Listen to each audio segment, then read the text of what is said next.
ادھر ادھر right left پہ عمران خان صاحب کے بارے میں کانا پھوسی کرتے تھے، سرگوشیاں یا نظریاتی لیڈر تحریک انصاف کا نہیں سمجھا. اس کے ایک ابن الوقت مفاد پرست انسان ہے، اور جب انہوں نے دیکھا ہے کہ بھاگتے ہیں وہ نہ پہلے کبھی نظریاتی. السلام علیکم ناظرین، حامد وحید نے لائیو شو میں اسد عمر کی اچھی خاصی کلاس لگا دی. آئیے پہلے ویڈیو دیکھتے ہیں پھر اس پہ بات کریں گے.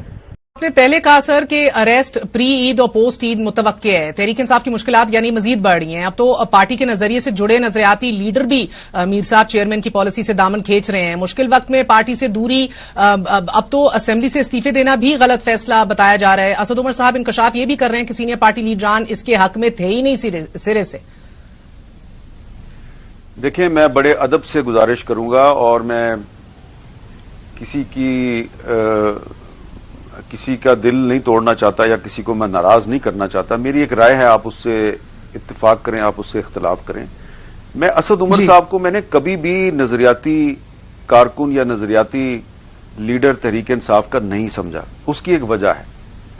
وجہ یہ ہے کہ 2019 میں جب وہ وزیر خزانہ تھے تو اس وقت کے army chief general Qamar Javed Bajwa صاحب نے کچھ ایک بہت ہی سلیکٹڈ صحافیوں کی ایک میٹنگ تھی، اس میں انہوں نے اسد عمر صاحب کے بارے میں جو باتیں کی، اور پھر جس طریقے سے انہوں نے اس عزم کا اظہار کیا کہ میں اس آدمی کو وزارت خزانہ سے ہٹا کے اس کی جگہ پہ حفیظ شیخ یا شوکت ترین میں سے کسی ایک کو لے کے آؤں گا. اور میں نے اس وقت وہاں پہ اسد عمر صاحب کا بڑا کیس پلیڈ کیا. اور اسد عمر صاحب جس وقت وہ بات چل رہی تھی وہ اس وقت IMF کے ساتھ مذاکرات کر رہے تھے واشنگٹن میں.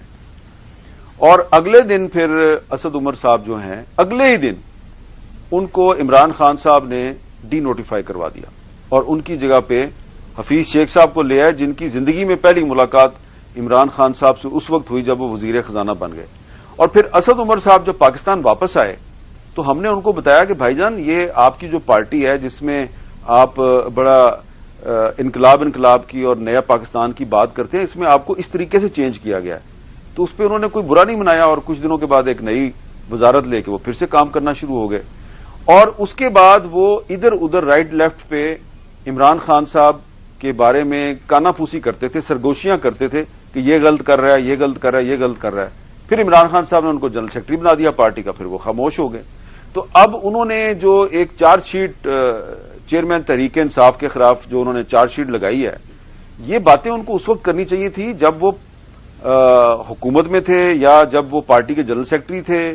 یہ 9 مئی سے پہلے کرنے والی باتیں تھیں. 9 مئی کے بعد اگر وہ باتیں کر رہی ہیں تو اس کی مطلب یہ ہے ان باتوں کا کہ اسد عمر صاحب سوری ٹو سے ایک ابن الوقت مفاد پرست انسان ہے، اور جب انہوں نے دیکھا ہے کہ ان کی پارٹی کا چیئرمین جو ہے وہ مشکل وقت میں ہے تو وہ آپ اس کو چھوڑ کے بھاگ رہے ہیں.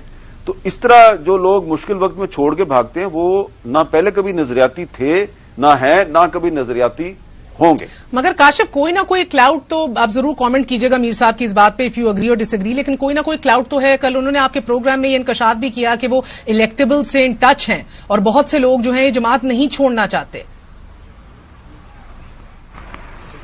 یہ بات ٹھیک ہے، بہت لوگ جو چھوڑ بھی گئے وہ بھی نہیں چھوڑنا چاہتے تھے. دیکھیں، لوگ ہاسٹیج ہیں اس وقت ایک ووٹ بینک کے بھی، جو کہ تحریک انصاف کے پاس ہے اس وقت، اور لوگ اس کو چھوڑ کے نہیں جانا چاہتے.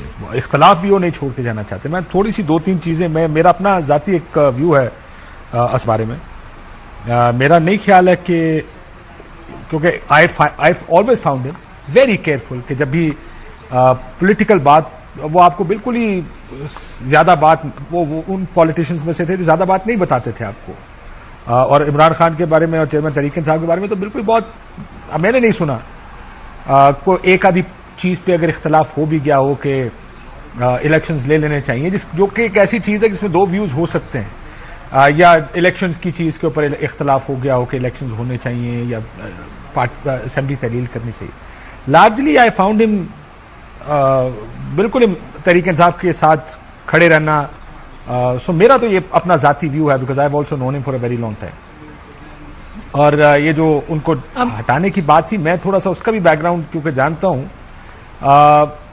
وہ بھی if I am not mistaken اس وقت ترین صاحب حفیظ شیخ صاحب کو، رضا باقر صاحب کو لے کر گئے تھے، اور